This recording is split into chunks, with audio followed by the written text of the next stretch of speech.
we know there are a number of nations, the Maldives, Kiribati, Tuvalu. These nations are all under threat by a rising ocean. What will happen to them? They will all have to abandon their communities. 45% of the Tuvalu nation has now moved to New Zealand, I read last month. I heard an address from the Kiribati president the other day that the whole nation is basically making plans to move. Now, when those people move to the outskirts of a city in another country, say Auckland, New Zealand, or Brisbane in Australia, as being two frequently mentioned end points for the people from those nations, how do you sustain the very things that are valued to those people that for thousands of years had connectivity to their island? That connectivity is expressed in song and in dance, in the storylines that pass from generation to generation. Their sense of place is pegged to their island in the Pacific, but it's also pegged to that cultural continuity by way of story and art and culture in the broad scheme. You move them to Brisbane or Auckland, and the number one duty that we all have in having saved them physically by moving them is to then how do you retain those things that are value in their future lives?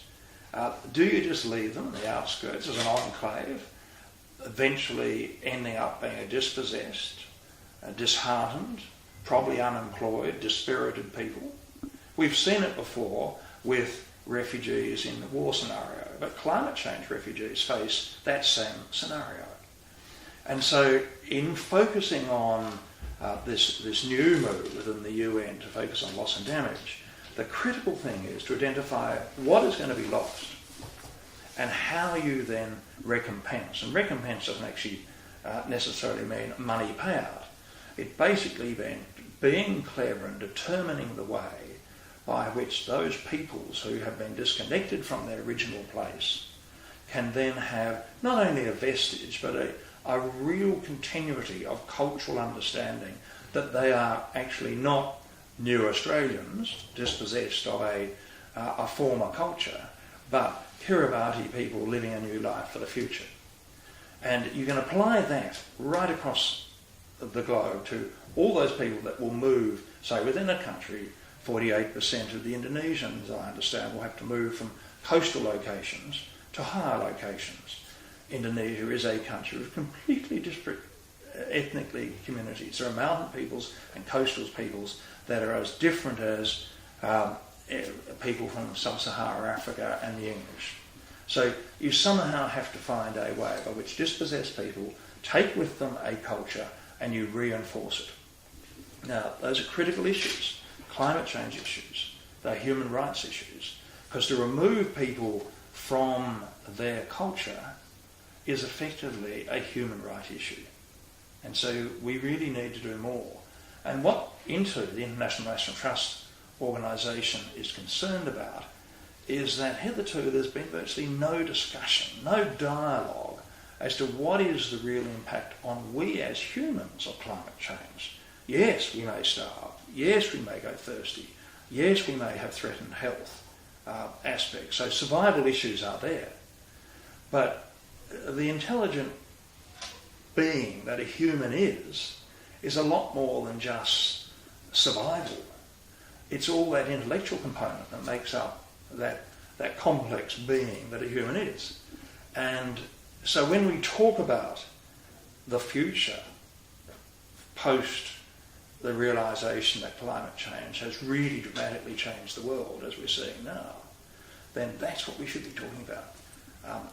Sustaining the whole human, sustaining the cultural integrity of humankind, and finding a future for people which is meaningful to them, not one where they are totally demoralised on the outskirts of some ghetto in some other country's big city. And I mean, the concept of climate refugees, I think, I can't remember the exact news story, but I think last week there was a recognition, at some level at least, that climate refugees will be respected and recognised in the future, which I think was probably an important step, particularly for a lot of these Pacific islanders. where do you see this going then? I mean, there are a number of conferences taking place over the next couple of weeks to start work ahead of this 2015 global deal, which is clearly going to be focused on mitigating issues, and there's another one in Bonn, I think in June. And there are so many issues that need to be discussed as well as this. So what do you sense, what needs to be done over the next, what would you like to be seen done and discussed over the next couple of months? It is absolutely critical that in the discussions that are occurring, that we start to get culture, social organisation onto the agenda. And so often it has not been on the agenda. We need to be talking about it. And we seem to have this compartmentalisation approach where we say, look, culture's something over there. It's not really relevant to climate change and the impacts. But in actual fact, it is centre stage. It is a critical issue. And I have to say, as the years have gone by, I have been surprised that the language of culture, the identification of the issues, has been absent from the debate. And with the Doha decision to set up the loss and damage stream of research and report back, as they'll be reporting back their first report in Warsaw this November, it is critical that part of their report back be focusing on these cultural elements. Now, that is what people will suffer. Of course, people will suffer health and safety and survival issues. But we need to survive as more than just a man to live from day to day. We need to survive so that those communities, those people who have a continuity over time can look forward and say, we can be proud to be part of this type of community that we were. In the future, we'll be in a new location, yes, but we'll still be able to identify ourselves and hold body and soul together. Because that's basically what it is. There's nothing more challenging to the survival of a people if they become demoralised. And we've all seen that in so many instances where people lose heart. And not only unemployment, but crime rises and suicide rises and the whole lot. It becomes a social disorder issue of the greatest problem. And so when we are talking about getting culture into the debate about climate change, we are talking about survival of the whole being, the humanity aspect. A final point, you live in Australia, and clearly Australia, and to an extent New Zealand, have had, you could say, previous experience of this, because Australia has quite a large Aboriginal community. Yeah. New Zealand, and I can never say this name, so if there are any Maoris listening, Maori, I apologise, but those communities have had issues, I suppose, just in dealing with the influx of new people to their countries. And as I understand it, the Aboriginal community in Australia and the Maori community in New Zealand, there are levels of alcoholism which perhaps are higher than in other parts, and levels of education and development. So, just on a final point, are there things we can learn from how those communities have reacted and adapted? Absolutely, there are lessons of what not to do.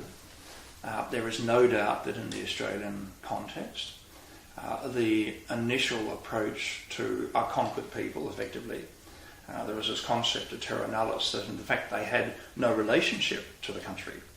That was removed as a concept by our highest court a couple of decades ago, and it was recognised that there was a very strong cultural connection. In fact, one of the longest standing culture in the world, with a 40,000 year connectivity with land. And we did it very badly because we did not provide for a means by which they could continue their culture. So language was undermined, cultural systems were undermined, their religion was undermined. And it is only really in the last decade that Australia has grown up, and we are now teaching Aboriginal culture in our schools. In many parts of the country, there's now discussion that Aboriginal languages ought to be reintroduced as a means of allowing people to have respect for these other people who have been there a lot longer than the European. And again, because of this almost annihilation of culture that occurred after the Europeans came, they then became demoralised, dispossessed, and they did represent the community that was poorest in every sense. They did have drug problems, alcoholism. They did not have the ethic of our European work style, and because it wasn't appropriate for their society over the thousands of years. But this mutual respect which is required in order to continue a culture is only really coming to pass in the last decade or so. So let's not do that again. That was a dispossession by reason of colonial parties coming to a country and saying, well, look, this is for the taking. What we're now going to be witnessing is climate change coming and effectively taking a way of life away from us, and us looking for a way by which we can not just try and reinstate the important elements of it, but to sustain the most important elements of it. So it's a similar challenge, and it's all about sustaining the human spirit.